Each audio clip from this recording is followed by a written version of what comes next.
Hello, everybody, and welcome right back to Riles YouTube, where today I'm getting the chills from all the ghosts still haunting the Five Nights at Freddy's franchise. From Fiona possessing the original Mimic 1 before being transferred to the console, Nurse Dolly showing signs of emotion herself even before being taken over by the Mimic, to David's ghost manifesting as his favorite plush toy, and finally Fiona's Remnant and Edwin's agony combining in the Mimic 2 to create a more aggressive version of David.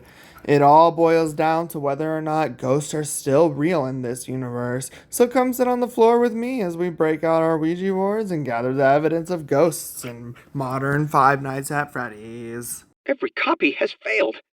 I don't even know why it worked the first time, but it did. It's just not ready. It's her or someone that sounds like her. Set frequency to 4625. Hello? Hello? Is anyone there? Over.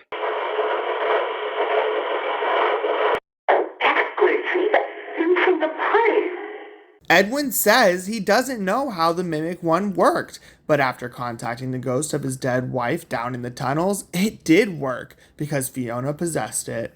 Even Edwin gets surprised by her. When she bakes a cake to make David happy, she directly shows she cares about the happiness of someone else by going out of her way to do something Edwin didn't program her to do.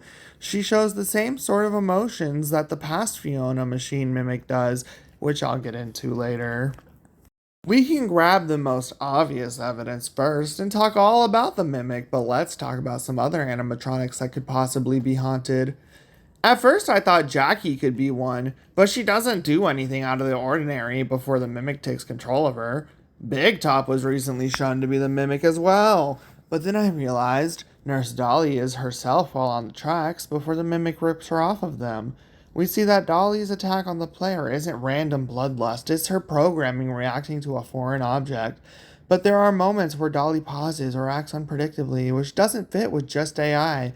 People have noticed online that there are moments when she pauses on the track, rocking gently. Times when she seems hesitant to hurt us. She's trying to go against her programming. During her jump scare animation, she says error, like she isn't doing what she wants to or intends to. She also tells us that she has 4,625 tasks ahead of her before she can clear out the foreign debris. That's the same number for the frequency Edwin used to contact Fiona's ghost. Why would Dolly have that specific number stuck in her head? She's had all the time in the world to complete tasks. I mean, Mr. Helpful on the rail car to the house tells us there's only one current project left for Edwin, so she has no excuse to be falling behind on her work. But who could possibly be possessing her? When I think back on this, it reminds me of Glamrock Freddy and how super protective of Gregory he is. I remember when you go down into the restaurant below the Pizzaplex, Freddy tells Gregory that he's been here before and that he found himself. I always thought that he meant he found the body of Michael and got possessed that way. There's always at least been a little bit of Michael in him, if at least a weak possession. It was always weird that all the other animatronics were taken over by the Mimic but not Freddy. Dolly could have been subjected to this in a similar way to Freddy because she literally works in the recycling facility.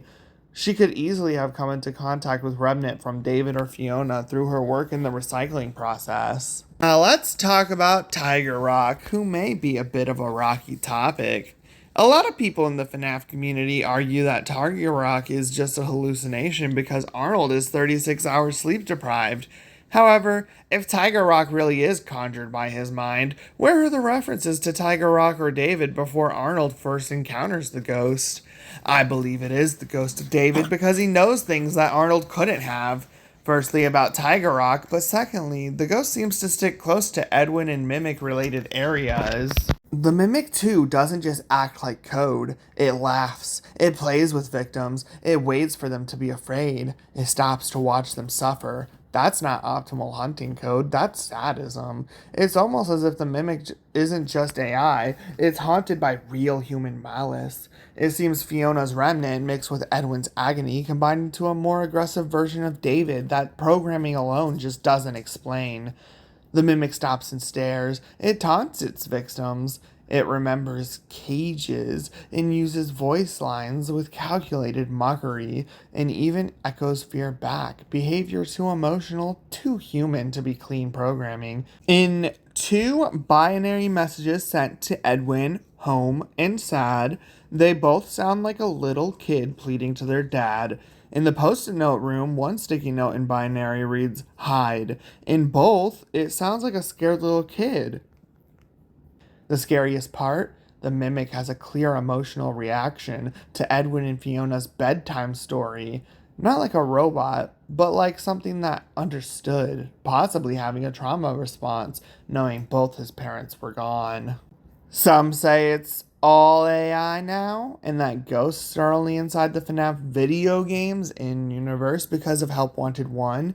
But this evidence in Secret of the Mimic and Security Breach proves ghosts and Remnant still haunt these animatronics in the Mimic's sadistic cruelty, Tiger Rock's strange identity, Dolly's quiet sadness, and Freddy's human heart.